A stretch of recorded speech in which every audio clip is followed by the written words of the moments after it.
Millest siis juttu tuleb? Tuleb juttu erinevad arengud ja planeeringud Mäos, et kokku on selles ette nähtud tänasel päeval circa 200 erinevat tootmise ärikrunti. Siis alternatiivina tasaks Järvamaal kaaluda ka Reopalu arendamist. Siis kindlasti räägime Türi tööstuskülast ja probleemidest, mis siis täna siin valitsevad. Antud pildi peal on siis näha Mäo Türi arengukoridor. See koridor on 17 kilomeetrit pikk. Selle ääres ja ümbruses elab üle poole Järvamaa elanikest. Ja need täpid siin peal on siis see, et kus siis tahetakse erinevaid tootmispiirkondasid ja asju nagu arendada. Seda on ühe väikese piirkonna jaoks päris palju või väga palju. Kui seda kõike tahaks välja arendada, peaks siia päris kõvasti inimesi juurde tooma. Aga siis kõigeks lähemalt Sillaotsa Mäo piirkond. Kokku on siis ette nähtud praegusel hetkel sinna või on ette valmistatud 6 väga erinevat piirkonda, erinevatel tasemetel, erinevad arendajad, erinevas situatsioonis. Siin on nad kõik ilusti näha, kõige viimasel ka Mäo kolmnurk. Teine võimalus noore kaasamiseks ning kõige olulisem noorele tööharjumuse ning vastutustunde tekkimiseks on kaasata noort kolmanda sektori ettevõtmistesse. Siinkohal peame just silmas noortele vabatahtliku tegevuse pakkumist mõnes mittetulundusühingus. Levinud on arusaam, et vabatahtlik töö on lühiajaline kerge füüsiline töö. Leian aga, et noori tasub kaasata organisatsiooni tegemisse pikemaajaliselt, andes talle vastutust ja otsustusõigust midagi selle vabatahtliku töö tegemise ajal ka reaalselt ellu viia. Näiteks mõni projekt. Järvamaa noortekogul on välja töötatud ka sellelaadne programm, mis suunab noori vähemalt 35 tunniks mittetulundusühingusse vabatahtliku tööd tegema. Noored on jätkusuutliku ja tugeva Järvamaa alustala. Luues enne ülikooli minekut Järvamaa ja noore vahel meeldiva dialoogi, suurendab see võimalust, et noor tuleb ka pärast ülikooli õpinguid tagasi Järvamaale. Nimetagem seda siis kas või meie omaks talendid tagasi programmiks. Miks mitte kujundada Järvamaast kõige noortesõbralikum maakond Eestis? Miks mitte luua ametikohti, mis tegelebki spetsiaalselt noorte suunamisega kõigisse 3 sektorisse? Miks mitte anda kogu päevaks võim Järvamaal noorte kätte? Tuleb eksperimenteerida, katsetada ning leida uusi lahendusi, mitte olla kinni vanades rööbastes. Haridusest kõlasid läbi need samad mõtted, mida noored siin juba oma ettekannetes esitasid, et rohkem praktilisust, rohkem seotust kogukonnaga, rohkem osalemist, mitte ainult kooliseinte vahel, vaid ka sellest väljaspool. Et see on tähtis, see oluliselt parandab nende stardipositsiooni. 2025. aastaks, 15 aasta pärast on meil niisugune situatsioon, kus me peame tegema silmad lahti ja vaatama, kummalt poolt me tahame tööjõudu ligi meelitada. Kas me tahame läbi Saksamaa türklasi, läbi Euroopa Liidu türklasi või tahame teiselt poolt neid, kellega meil tegelikult on juba mingisugune praktika olemas. Võtame peale kõigepealt kõige tähtsamad asjad, väärtused.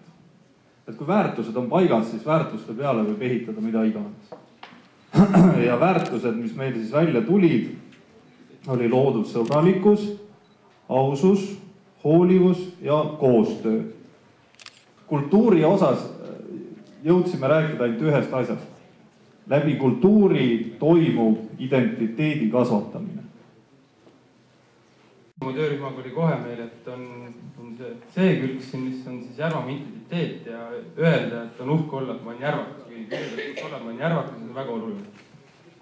Ikkagi see, et on kvaliteetne hea elukeskkond ja mõistliku hinnaga, et selle peale peaksime nagu mõtlema. Ja meil olid ka nagu infrastruktuuriliselt olid nagu unistus, et jäähall oli seda, et kommenteerib keegi minu teine rühma liikmetes. Motokeskus oli, et küll loodi sõmerpallu, aga mis võiks täiesti Mäos olla, mis võiks toimida, kuna motokrossi Järvamaa arvatakse palju ja ta võiks olla selline keskus Eestis, kus käida ehituse trenni tegemas. Et on küll oluline vist see, et see haridus ja kogukond ja kultuur ja kõik see noorsootöö ja kõik see kokku peaks tekitama noortel positiivseid emotsioone ta peab tundma, et ta on siinkandis õnnelik ja ta peab nägema, et tema vanemad on õnnelikud ja see võib-olla siis on üks nagu eeldustest sellele, et ta siin ka tahab olla ja siia tagasi tulla. Ma räägiks väärtustest tegelikult, millest see on nagu põhialus, et nii-öelda see ühtne Järvamaa terviklikkus, me saame ühtemoodi aru ja siin elavad terved ja õnnelikud inimesed tegelikult ja me mõtleme seda kui kodupaika, et siin on siis ka juured. Aga me alustasime tegelikult ühendusmaailmaga ja see mullike sai väga kiiresti täis ja tegelikult on siin kõik see, mis juba räägitud kergliiklusteede võrgustik, panime täpselt paika kust kuhu, et see on väga pisike, aga siin on päris mitu marsruuti, siis 4-realine tee, raudtee ja kiire internet, mobiiliside ja seda siis üle kogu maakonna, mitte jälle Türi Paide ainult ja lennuväli kindlasti meile. Me ei täpsusta kuhu. Nii, siis majandus sellega juurde, võta natuke kõrgemale. Et seesama maa, millest ka Jaanus Murakas tegelikult täna väga palju rääkis, maa kui ressurss ja selle lisandväärtuse tekitamine siin siis, et kui mujal on nii-öelda see põllumajandus, et siin siis tekiks see lisandväärtus just nendes arengukoridorides ja Mäo-Särevere arengukoridor ja koostöö 3 hüüumärgiga siia juurde, et igal juhul tuleb koostöös teha. Ja siis keskused ja külad, 11 toetavad külakogukonnad, et kui meil ei ole neid keskusi ja kogukondi, siis meid ei ole ka 15 aasta pärast, nii et nende säilimine. Turvaline keskkond ühesõnaga ja märgitud on, et kindlasti on olemas mini-Eesti ja Vargamäe on ka endiselt olemas. Aitäh! Oleme saanud ülevaate sellest, mis on toimunud Järvamaal 20 aastat seni. Hetke ülevaade, millised oleme me praegu. Saanud teada, mis toimub laias maailmas ja majanduses ja kus oleme meie seal. Kuidas on globaliseerumine mõjutanud meid, järvakaid. Kuidas tuleks ära tunda hea idee ja seda rahastada? See võib osutuda väga heaks ja tulutoovaks. Kuidas suunata teadmistepõhist majandust, põllumajandusse rohkem ja nii-öelda, nii nagu siin oli, just kosmonaudile.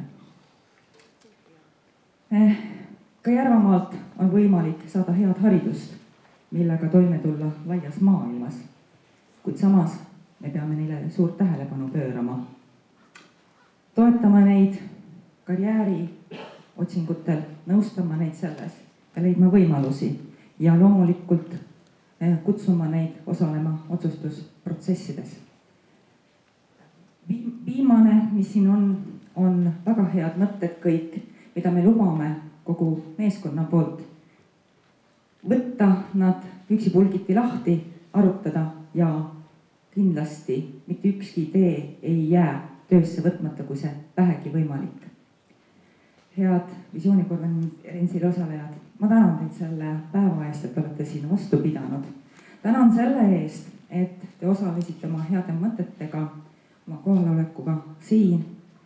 Ma tänan väga esinejaid head ettekannete eest ja ma tänan ka meie tänast päevajuhti Ants Välimäed.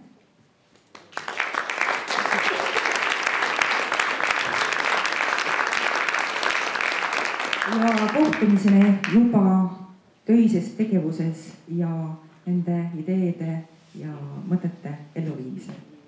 Aitäh teile kõigile!